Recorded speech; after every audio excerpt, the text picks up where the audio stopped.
Okay, so this is video one. This is ideation. I promised this earlier. There's 4 stages to getting something new out. First stage is the creation or ideation phase, or whatever you want to call the aha. And in my experience is on accident, on however you want to say that, by grace, I don't know, karma, but I have a few pieces that have been acclaimed by experts, by design experts in the field at the highest levels. New York City, Aspen, Miami, and there was in person. And those pieces did not come about by me trying to be awesome, at least on the over, like daily. Right now I'm in my shop trying to think of something amazing. They came from either something needed, like a resourcefulness creativity, or like a middle of the night dream. Like, I wonder what this would look like that. So those are 2 very different types of creativity. One's resourcefulness based, like we only have this, what do we do? Or if we could do anything, what does this look like? And in my experience, neither one comes from an overt, like conscious, like I'm gonna sit down and be awesome. Because if it did, we would take too much credit for it, we'd kill it. And we'd make it too fancy, or we'd make it too whatever. We try to sell it, I don't know.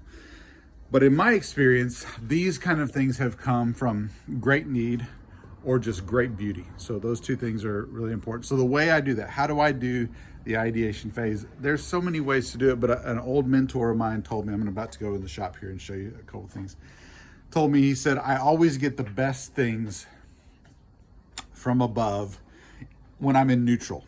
And he said, he gave an example. He's like, I'll be mowing the lawn. I'll be doing something mundane and it hits me. And I have another mentor that corroborates that. And there's a lot of research, especially into great inventors like Thomas Edison, that's the way things come. This particular desk I'm working on came from a moment like that on a car ferry. We were ferrying our car across the Sea of Marmara. We live near the Sea of Marmara, and it came to me.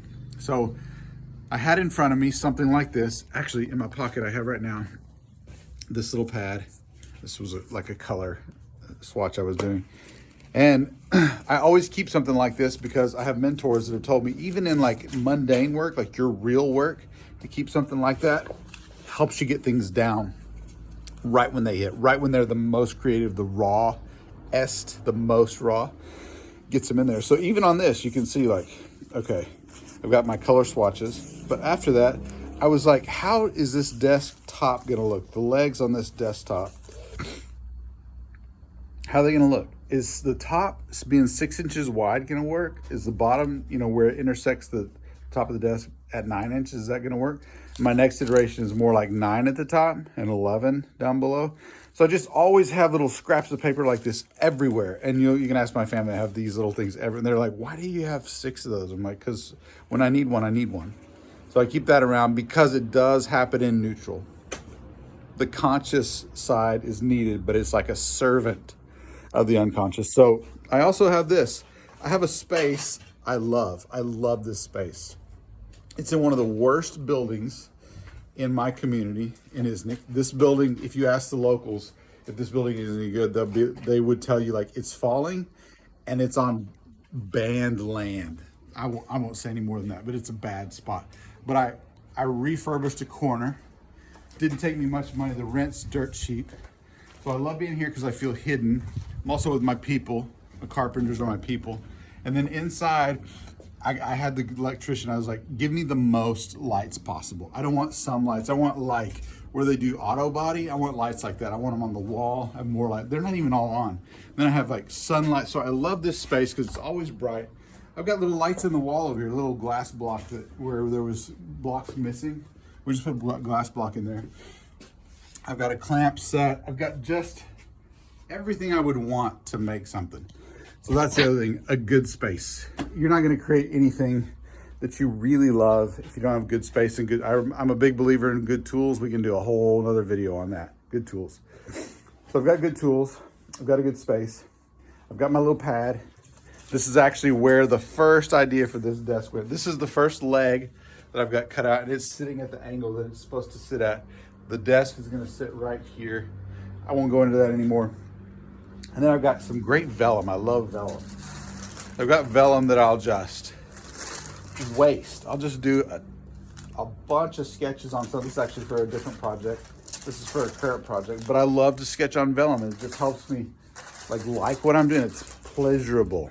It's like eating steak in the morning with your eggs. It's like, And then this is like my engineer. Like I started the ideation to engineering phase on here. I have some graph paper. I did it to scale. I tried to get the angles right. Tried to get some of the lengths right. But the bottom line being for ideation,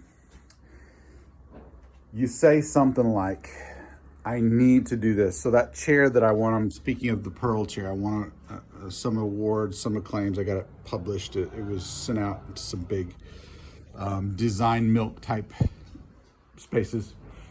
And the way that happened was I said, I need a chair for some guys to build who don't have the ability to build chairs, but they do have the orders. They have the orders for the chairs. I was living in a third world country, developing country, let's say.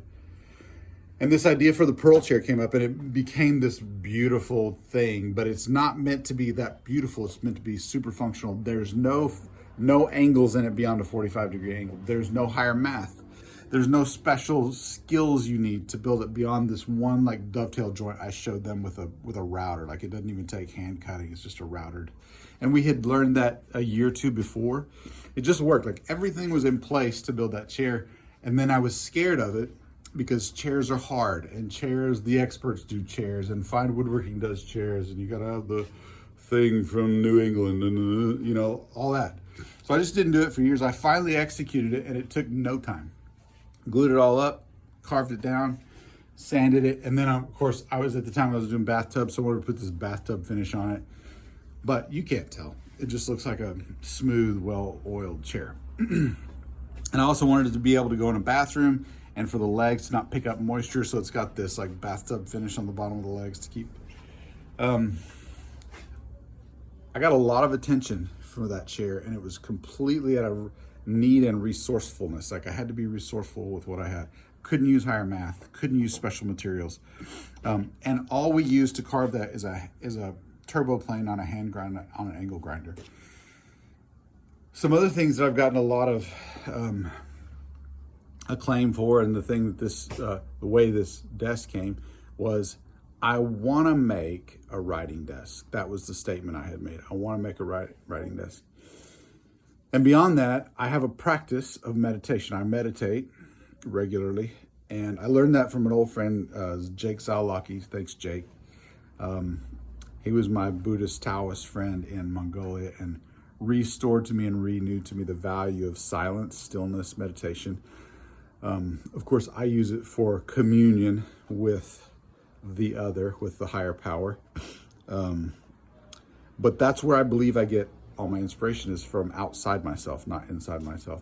And so I'm just asking this question: what does a writing desk look like that Taylor Ross would build? I was thinking of a new version of a Queen Anne, or I was thinking of a new version of a classical look to a writing desk.